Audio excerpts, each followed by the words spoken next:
Merci beaucoup tout le monde d'être venu aujourd'hui. Nous sommes ici afin de revendiquer l'imputabilité dans le scandale uni de Justin Trudeau.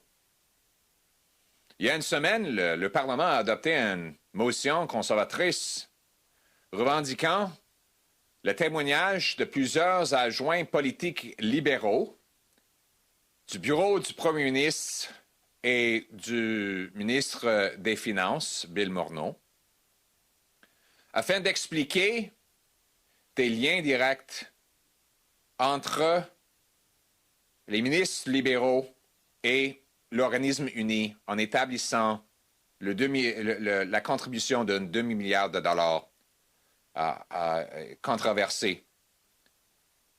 Une petite histoire. Tout d'abord, Justin Trudeau a personnellement participé dans le versement d'un demi-milliard de dollars à un groupe qui avait payé sa famille un demi-million de dollars. C'est un conflit d'intérêts évident. Tout le monde le sait. Un premier ministre ne devrait jamais verser un tel montant à un groupe qui paye sa famille un montant extraordinaire. En plus, juste quelques mois avant la contribution que Trudeau a approuvée, sa femme a été à un événement payé où les dépenses ont été payées par le même groupe. Juste quelques mois avant. La défense de Justin Trudeau, c'est qu'il n'avait rien à voir avec la décision, sauf que l'approuver enfin. C'était juste un fonctionnaire dans le bureau de l'emploi qui avait créé cette idée de verser cet argent à ce groupe qui a payé la famille Trudeau. Et que lui, il a appris de cette décision la journée même que c'était devant le cabinet. Et lui, il était outragé. Il a dit non, je ne vais pas approuver ça. Je veux une autre semaine pour y réfléchir. Puis après ça, il l'a approuvé. Mais selon cette histoire, son bureau et les autres bureaux politiques libéraux n'avaient aucun rôle à jouer. C'était simplement une décision bureaucratique de la fonction publique. Problème. On a obtenu des courriels entre les Kielburger et les membres de l'équipe PMO très seniors.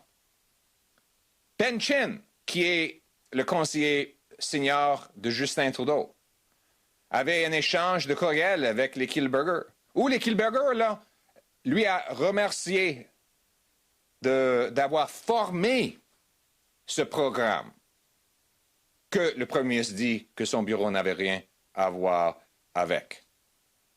Deuxièmement, il y a des courriels entre Rick Tice, un autre adjoint senior très haut dans le bureau du premier ministre, où on voit les détails et les formations de ce programme avec oui et qui avait comme résultat la contribution d'un demi-milliard de dollars.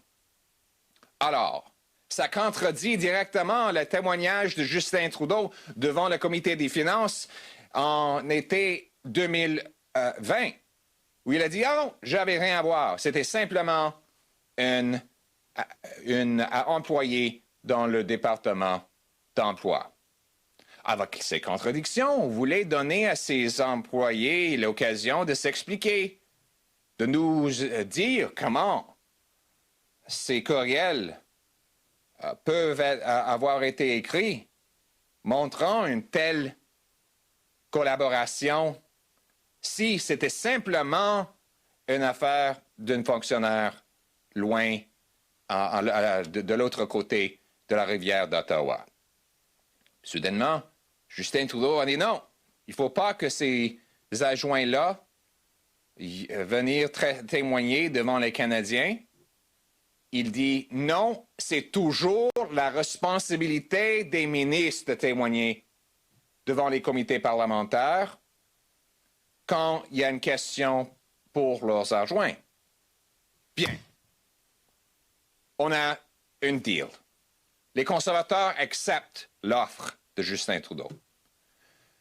Si c'est le ministre qui devrait témoigner au lieu de ses adjoints, évidemment, le ministre responsable pour les adjoints dans le bureau du premier ministre, c'est le premier ministre, Justin Trudeau lui-même. Donc, s'il choisit que ses adjoints ne témoignent pas, c'est lui qui devrait témoigner devant le comité parlementaire.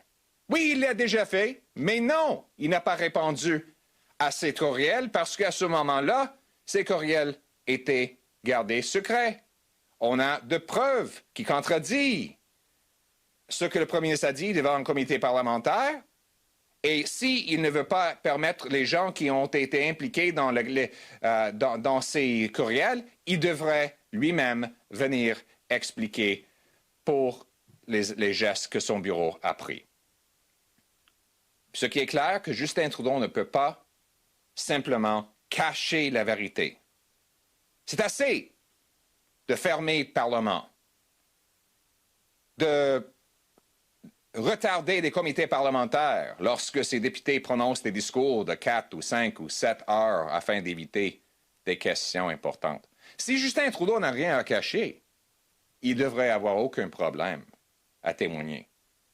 Donc, dès que demain, Justin Trudeau peut venir devant le comité de l'éthique afin de témoigner et de répondre aux questions. On préfère qu'il le fasse en personne. Il est disponible pour plusieurs annonces médiatiques, plusieurs conférences de presse où il annonce ses dépenses électoralistes. Donc, évidemment, il se sent très à l'aise et très en sécurité d'être aux événements en personne. Donc, nous l'invitons en personne d'aller témoigner devant le comité.